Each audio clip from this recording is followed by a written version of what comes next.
Por primera vez tienen la posibilidad de que un indígena esté en la corte, hay ánimo de la gente, se identifican con mi candidatura, estoy abriendo brecha, es indispensable tener a los pueblos indígenas en la Suprema Corte de la Justicia de la Nación. Mira, yo tengo una evaluación totalmente positiva de la reforma. ¿Por qué? Porque nos permite a los indígenas, por primera vez en la historia reciente, tener la posibilidad de ocupar un espacio en la Corte. También la reforma creo que sacude al Poder Judicial. El Poder Judicial para mí se quedó en una esquina. La realidad está avanzando a otro ritmo, el pueblo está expresándose a otro ritmo y la Corte la tenemos anclada en el pasado, en principios que la verdad son lamentables. Y aquí estoy aludiendo a que el juzgador tiene que hacer uso de un nuevo método para analizar la realidad. Tenemos que sacar al juzgador de sus cuatro paredes y tiene que ir a enterarse de la realidad en cada resolución. Lo que estamos diciendo es que el país y la visión tiene que ser moldeada. Y yo creo que eso es lo que no ha hecho la Corte. Se ha dedicado a defender sus privilegios, pero no ha mirado el país en el cambio que se está proponiendo. No hay de otra si queremos realmente transformar el sistema de justicia.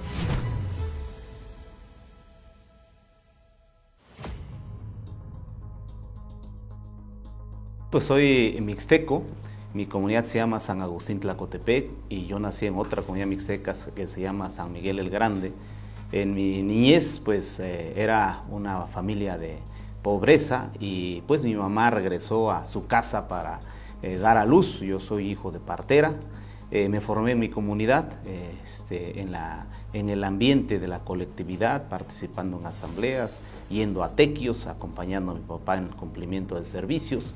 Después estudié la carrera de Derecho, tengo estudios de maestría en la Universidad Autónoma Benito Juárez de Oaxaca y en 30 años pues he trabajado de cerca con los pueblos, con las comunidades, atendiendo su problemática y yo creo que de resaltar un trabajo teórico importante para la construcción de conceptos, la construcción de principios, un análisis del sistema jurídico, del sistema de gobierno, del sistema político de nuestro país para buscar insertar la vida de los pueblos indígenas, tradicionalmente excluidos, en el sistema jurídico y en el sistema político de nuestro país.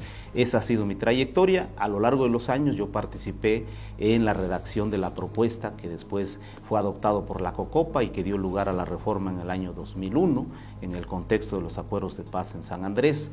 Y recientemente, del 2019 para acá, trabajé de manera decidida en la construcción de la reforma constitucional al actual artículo 2, que desde mi perspectiva, esta reforma constitucional sumada a la reforma constitucional en materia judicial implica una transformación profunda del sistema de justicia. Yo en la década de los 90 me hice consciente que nací con causa. O sea, yo como abogado, como persona, como profesionista, pues me di cuenta que no tenía que andar buscando una causa, que abrazar, que abanderar. Yo nací con causa. Fue finales de los 80s, principios de los 90s, había un ambiente en el país interesante que también ayudó a esta formación.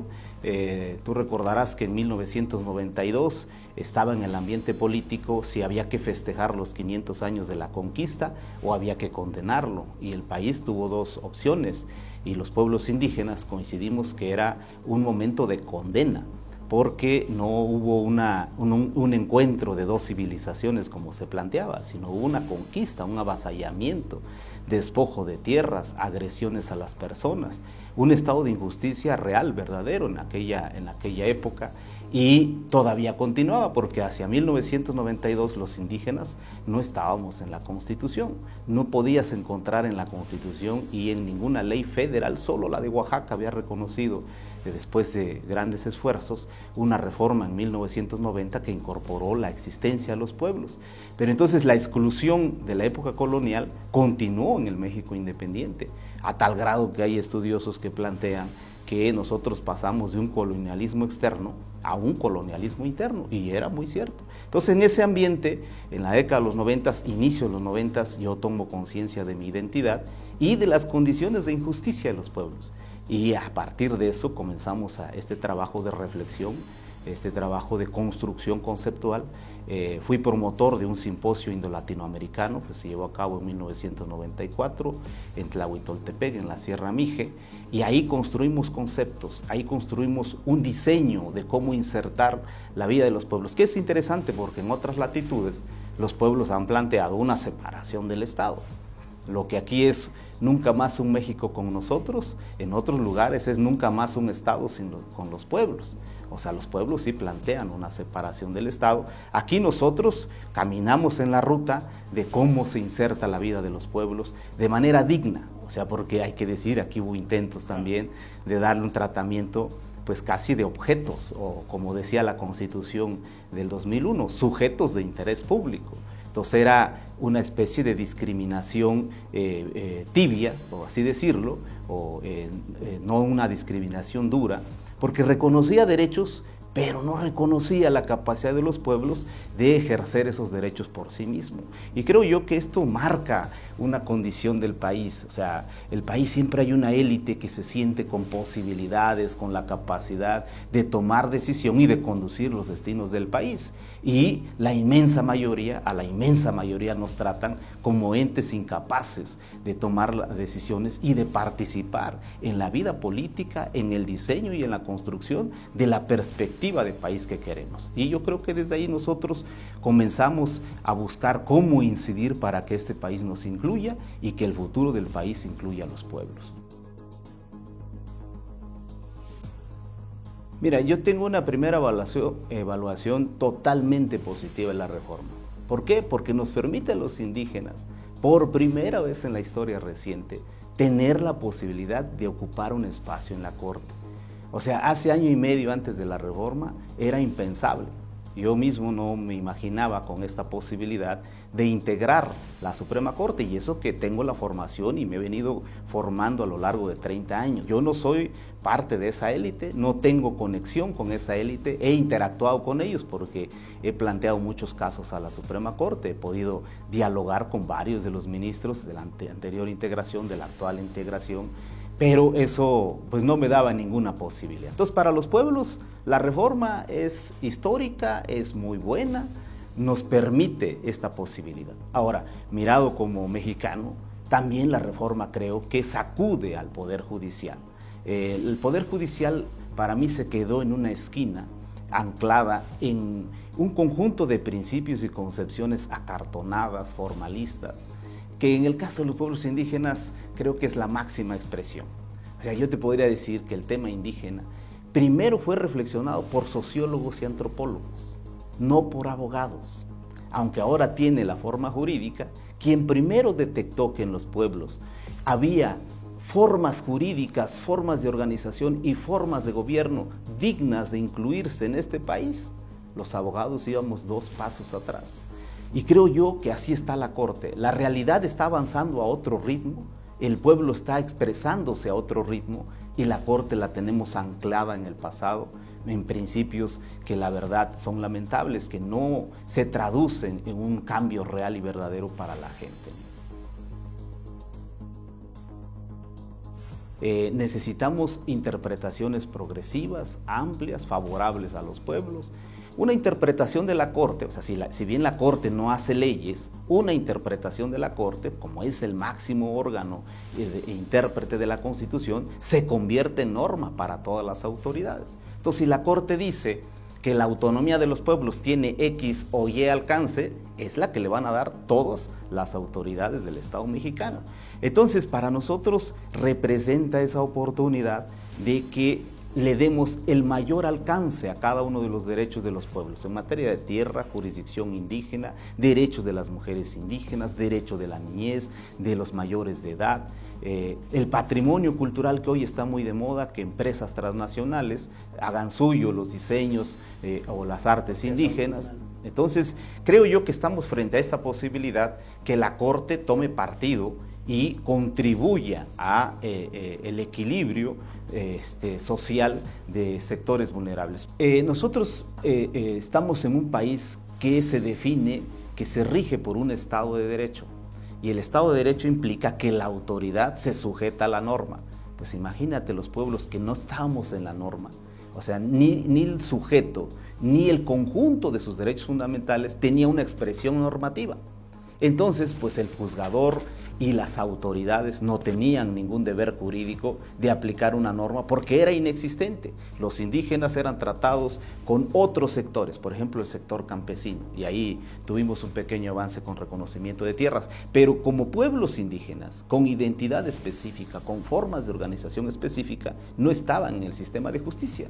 Entonces, hoy por hoy sí representa una enorme posibilidad de que la justicia finalmente llegue a los pueblos. Por un lado, la justicia en estricto sentido, la de los tribunales, pero por otro lado, la justicia social, entendida como la posibilidad de que los pueblos indígenas, las mujeres, los niños, los adultos, equilibren sus condiciones como el resto de la sociedad. Creo que esa es la gran apuesta que tenemos para gozar de una sociedad más justa, más equitativa, y que se instale la paz en este ambiente de pleno goce de derechos. Este yo creo que es el punto medular y la gran oportunidad que tenemos. Sí, tengo 7 ejes de propuestas que voy a hacer realidad estando ya en la Corte. El primer eje le estoy llamando justicia pluricultural, y atiende a la cultura, a la lengua. Vamos a tomar decisiones y vamos a tomar resoluciones que impulsen a que existan más traductores certificados, que participen en todos los procedimientos e incluso fuera del ámbito judicial. Mira, cuando un indígena llega a un hospital, es difícil que se comunique con el médico. Necesitamos traductores también en el ámbito del sector salud, en el ámbito educativo, en la interacción de las personas indígenas que no hablan el castellano con cualquier orden de autoridad. Entonces es un déficit que vamos a superar. Actualmente son 2 instancias las que tienen un fondito sobre intérpretes, es el INPI y es la Defensoría Pública, y yo creo que tiene que ser un ámbito que todas las instancias y a todos los niveles se debe de atender. Pero además, en este eje estoy considerando la posibilidad, o más bien considerando que las resoluciones garanticen que los pueblos y las comunidades sean tratados como sujetos de derecho público, como ya lo dice ahora el artículo 2, ya no sujetos de protección, de tutela, sino sujetos plenos. El segundo eje que tengo le llamo justicia humanista, y que el juzgador no debe perder de vista que detrás de cada caso y detrás de cada expediente hay personas, hay comunidades. O sea, para el juzgador tiene que superar esta idea que es un expediente y es un número. No, es un caso y detrás hay seres humanos que pueden verse afectados con una mala resolución. Perspectiva social. Así es, perspectiva social y humana, la dimensión humana de la justicia, no perderla. La tercera le llamo justicia cercana al pueblo, y aquí es darle preponderancia al interés colectivo por encima de intereses empresariales y por encima del lucro sobre los recursos y sobre la gente. El tercero le estoy llamando justicia real y verdadera. Y aquí pongo el acento en que el sistema de justicia tiene que superar los formalismos. O sea, es un común denominador que todos los jueces piensan que su función se acaba analizando el expediente y que no tiene que mirar la realidad. Hoy estamos obligados a hacer resoluciones que atiendan la realidad y que el ciudadano común y corriente, el ciudadano de a pie, entienda lo que está haciendo su Suprema Corte y sienta que le está beneficiando cada resolución. Otro eje temático, otro eje de justicia estamos llamándole justicia para la igualdad sustantiva de las mujeres y con perspectiva de género. Y aquí también es reconocer la situación en la que se encuentran las mujeres y emitir resoluciones que generen las condiciones para que ejerzan plenamente su existencia, su ser. Otra línea que estamos llamándole justicia comprometida con el medio ambiente. En esta perspectiva vamos a darle enfoque de derechos humanos a todos los elementos del medio ambiente. La naturaleza ha sido agredida, ha sido sobreexplotada y necesitamos cuidarla, detener esta sobreexplotación para generar mejores condiciones de vida. Otra línea de acción estoy llamándole justicia intercultural o con perspectiva pluricultural. Y aquí estoy aludiendo a que el juzgador tiene que hacer uso de un nuevo método para analizar la realidad y de nuevos instrumentos para acercar la realidad a sus resoluciones. Esto hemos hecho bastante en el tema indígena, promoviendo la presentación de dictámenes periciales antropológicos, dictámenes lingüísticos, los amicus curiae, las visitas in situ. Tenemos que sacar al juzgador de sus cuatro paredes y tiene que ir a enterarse de la realidad en cada resolución. No hay de otra si queremos realmente transformar el sistema de justicia. La figura de Juárez para los mexicanos, pero sobre todo para los oaxaqueños, es una figura emblemática, una figura grande, una mente que incluso podría decir se adelantó a su tiempo. En la época en la que le tocó vivir, él consolidó la vida republicana. O sea, lo que hoy tenemos como Estado de Derecho, él ya lo planteaba. Él decía que el gobernante no puede gobernar a impulsos de una voluntad caprichosa, sino con sujeción a la ley, y eso es el Estado de Derecho. Y él planteó un auténtico federalismo, una auténtica división de poderes. Y así como Juárez, yo me identifico con él, porque estamos preparados para los retos que vienen hoy en día en nuestro país. O sea, si a mí me consultas cómo sueñas el país, un país unido, un país en paz, un país digno y que genere condiciones de dignidad para todos. Y para todos es real. O sea, no puede haber un sector, o sea, más allá de incluso del nivel económico o de la forma de desarrollo que quieran adoptar, tiene que ser con dignidad. Y nosotros, en caso particular, 30 años de reflexión y de construcción teórica, tenemos los elementos, la capacidad, la experiencia para marcar un antes y un después de la Suprema Corte y sobre todo un antes y un después con la presencia de un indígena en la Suprema Corte de Justicia de la Nación. Sí, creo yo que es un poder judicial que viene a la saga. En 2018 yo creo que nadie puede negar que este país cambió. Creo que puede haber matices si es un cambio radical, si es un cambio revolucionario o es un cambio, digamos, progresivo, que va ganando estadios cada vez, ¿no? Pero más allá de eso yo creo que nadie puede negar que hay un cambio en el país. Y uno de esos cambios es la expresión popular, la voluntad del ciudadano. O sea, cada vez creo yo que el ciudadano se vuelve ciudadano de todos los días y ya no un ciudadano del día de la votación. Y con eso quiero decir que es un ciudadano comprometido con el país, que está atento a lo que está ocurriendo.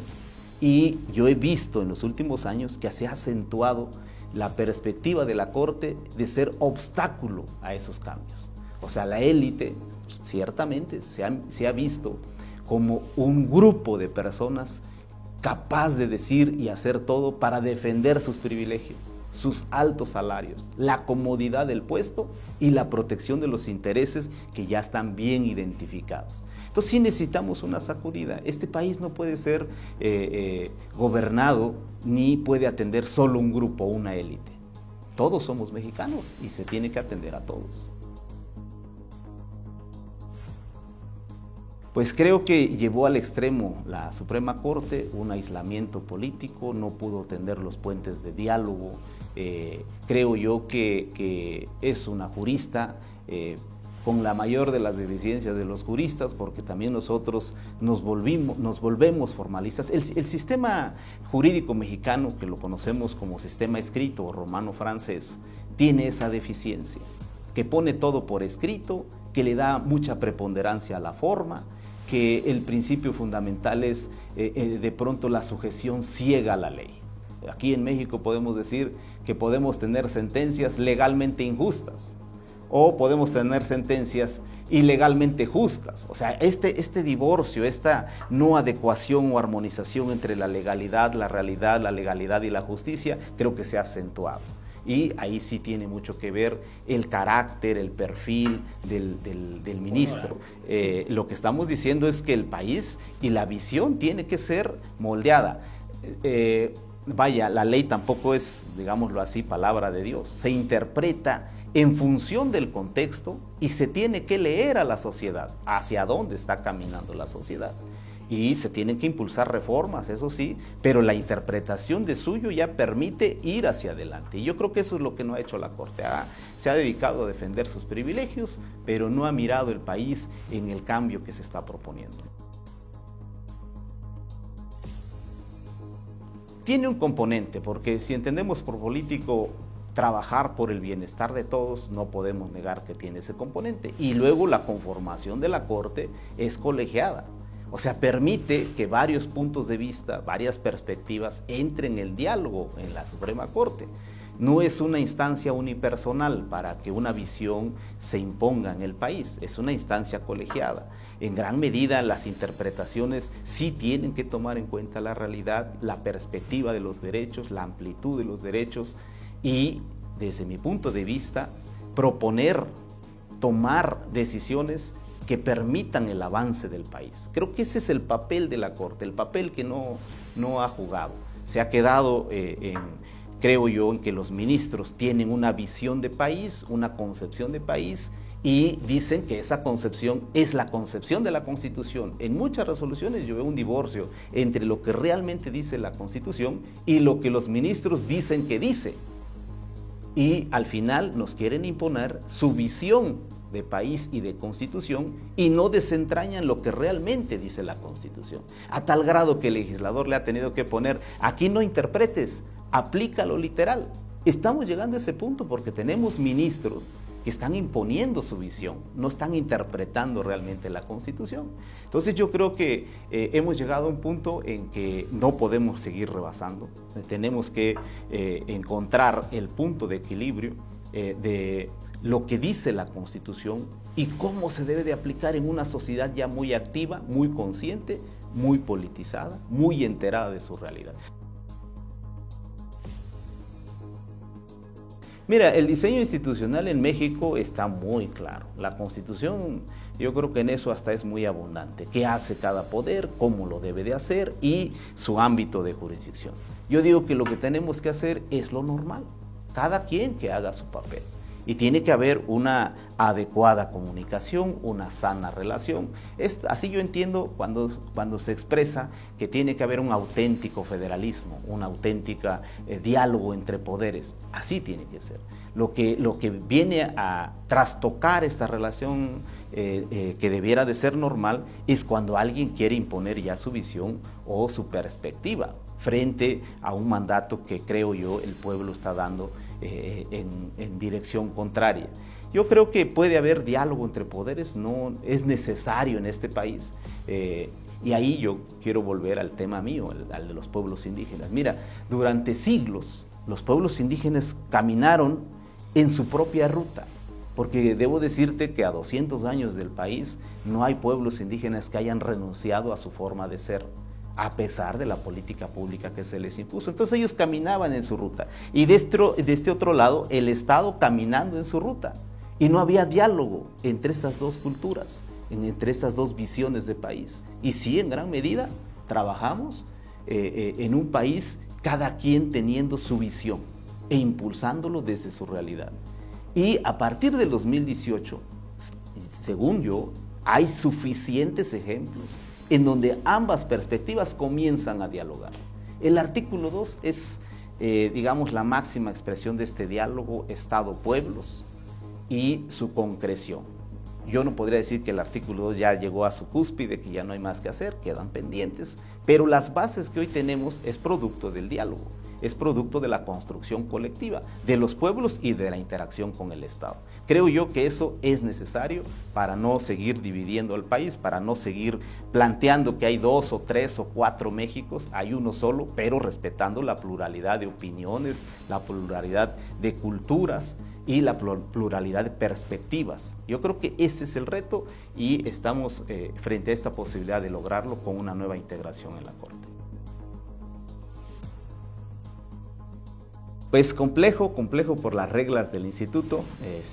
Pues yo he dicho que es campaña anticampaña porque es muy complejo darse a conocer, no es la campaña tradicional, no tenemos recursos públicos, no podemos promocionarnos con los medios tradicionales, no podemos comparar tiempos de radio, de televisión, ni siquiera en las redes sociales. Entonces es complejo, pero estoy yo caminando en territorio, estoy yendo a todas las regiones indígenas, hay muy buena perspectiva ahí, hay ánimo de la gente, están entusiasmados porque pues por primera vez tienen la posibilidad de que un indígena esté en la Corte, se identifican con mi candidatura y yo creo que estoy abriendo brecha. con mi presencia en la Corte se abre la posibilidad para que muchos otros profesionistas más adelante aspiren a ser jueces, magistrados y ministros de la Corte. En gran medida es un cambio radical para el país el solo hecho de que sea candidato, y será un cambio mayor cuando yo esté en la Suprema Corte, porque vamos a marcar esta diferencia. Entonces hay bastante entusiasmo, tenemos que seguir trabajando, pero creo yo que la propuesta mía, mi candidatura, estamos en los momentos en que es indispensable una candidatura, es indispensable tener a los pueblos indígenas en la Suprema Corte de la Justicia de la Nación, porque pues no solo beneficia a los pueblos, también implica un aporte al conjunto de los temas cruciales para este país.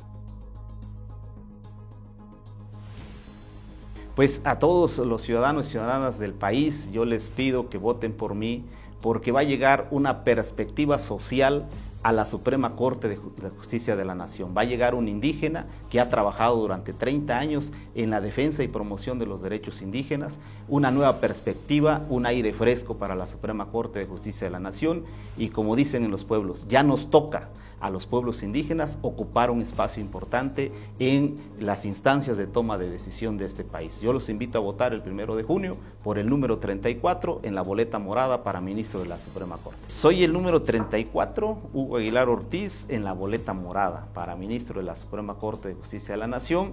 Por mi apellido soy el primer nombre en la boleta del costado derecho. Nos dieron una numeración corrida del 1 al 64, hay 33 mujeres y 31 hombres.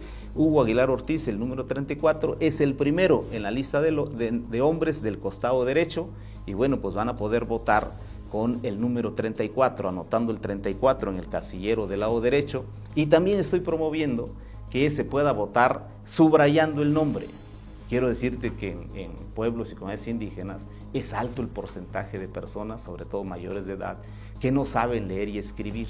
Están entusiasmados con mi candidatura, pero si a la hora de llegar a la boleta no saben cómo votar, esto se va a complicar. Yo de entrada voy a perder muchos votos. Ahí estoy pidiéndole al INE que permita la presencia de traductores, intérpretes o el auxilio del hijo, el nieto, algún familiar cercano en primer grado, para quienes no saben leer y escribir, o bien un funcionario del INE que hable la lengua, que auxilie al votante el día de la votación. Yo creo que con eso podemos garantizar que toda la ciudadanía pueda emitir su voto.